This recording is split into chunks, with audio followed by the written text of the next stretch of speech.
3D. Je suis le père le plus malheureux. Je suis le mari le plus maudit. Ma fille est portée disparue. Mon fils est à la merci des vents et marées de la Méditerranée. Ma femme est en randonnée dans le Haut-Atlas dans le cadre d'une mission de soutien aux villageois touchés par le tremblement du Haus. Un voyage inutile car les derniers reportages réalisés par des sources indépendantes attestent que tout est rentré dans l'ordre.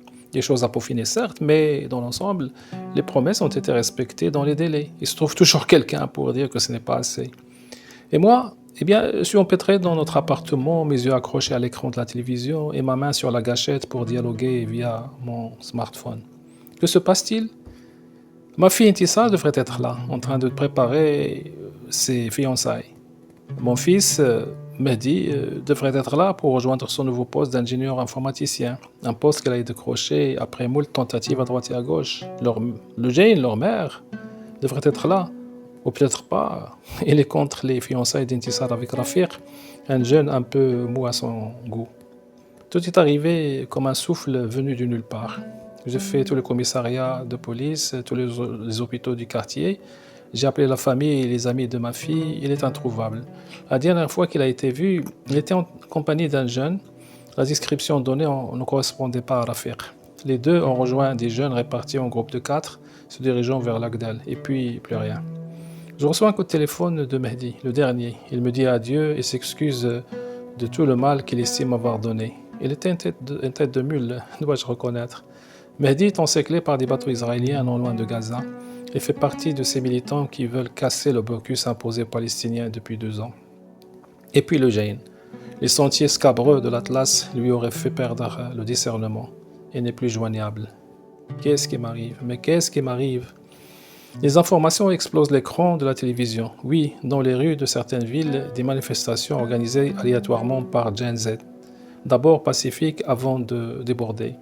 Puis, après quelques dérapages causés par des intrus, l'ordre est rétabli. Mon Dieu, Intissar, aurait-elle rejoint les manifestants? Je fonce dans sa chambre. Sur sa table de nuit, des post-it de différentes couleurs. Pas de doute, il y est. Comment aurais-je laissé passer l'occasion de la surveiller un peu? Dans la poubelle à papier, je trouve une feuille à moitié froissée où il est écrit « C'est imbécile de Rafiq ». Et puis un long paragraphe biffé d'une manière telle que je perçois la colère qu'Intissar aurait laissé exploser à l'instant de sa rédaction. Je reçois un coup de téléphone d'un ami journaliste qui me dit que Mehdi est arrêté avec une dizaine de militants par les autorités israéliennes. Il vient de le voir ça sur l'écran d'une télévision du Moyen-Orient.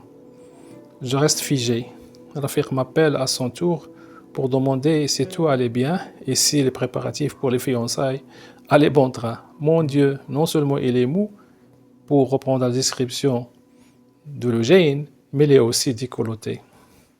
L'Eugène, enfin, bon débarras. Elle n'est jamais là quand la famille a besoin d'elle. Elle porte la responsabilité d'avoir éduqué ses enfants à choisir sans s'en référer à nous. Sur le plateau de la télévision, un débat entre des figures politiques et des jeunes représentant la génération Z. Trop de décalage. Les journalistes font de leur mieux, mais la montagne accouche d'une souris. Ce n'est la faute de personne. L'improvisation est un art. Je change de chaîne, je surfe entre Paris, Doha, Tel Aviv, Bruxelles, Londres et Washington. Rien que de la langue de bois. Je sais. Je suis convaincu que comme par le passé, la réponse se trouve à Rabat. À peine ai-je le temps de souffler, j'entends des frappes à la porte. J'ouvre, 2 jeunes policiers. Bonjour, monsieur Karam. On vient à propos de mademoiselle Intissar. Qu'est-ce qui se passe? Il a été fauché par un motocycliste. Il regardait défiler des jeunes manifestants. Il a eu des blessures à la tête. Rien de grave. Elle est bien constituée, votre fille.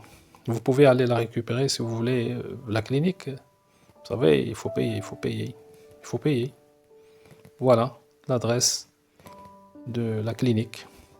On s'est permis de venir vous voir en personne parce que nous avons beaucoup de sympathie pour vous, pour votre famille. Merci, dis-je, complètement déboussolé. L'un des jeunes policiers me confie en quittant qu'il connaît très bien Intissar. Ils ont fait le primaire dans la même école. Il me conseille gentiment de lui parler, de parler à Intissar. Cela ne lui ressemble pas de manifester comme ça sur un coup de tête, a-t-il martelé. J'appelle Loujain, encore une fois, pas de réponse. Je décide d'aller chercher ma fille, enfin, un membre de la famille est retrouvé. Je regarde l'adresse de la clinique, point d'adresse. Le jeune policier s'est trompé. Il m'a remis une feuille où était inscrit des numéros de téléphone. Je suis un mari maudit, je suis un père malheureux. Depuis des heures, j'attends le retour de ma femme, de ma fille et de mon fils. Je décide de ne plus regarder la télévision ou d'utiliser les réseaux sociaux.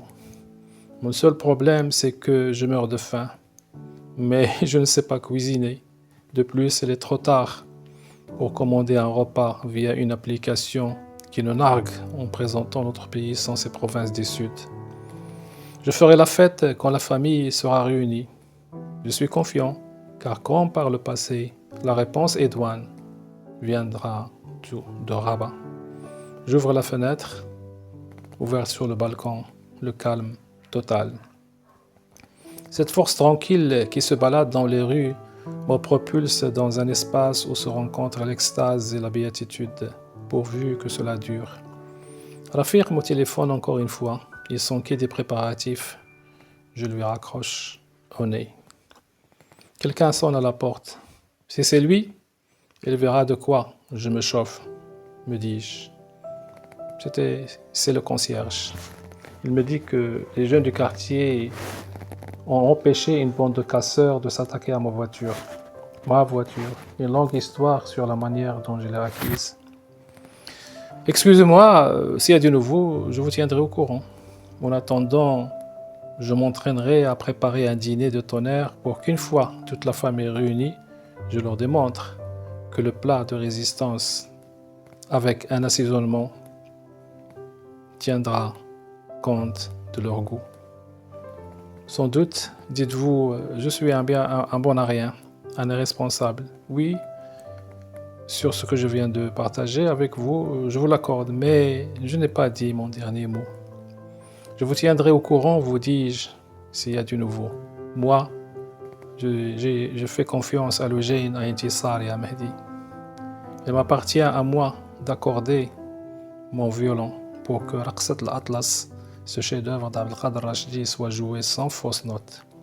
L'intelligence artificielle ne pourra jamais remplacer l'homme tant qu'il croit en soi.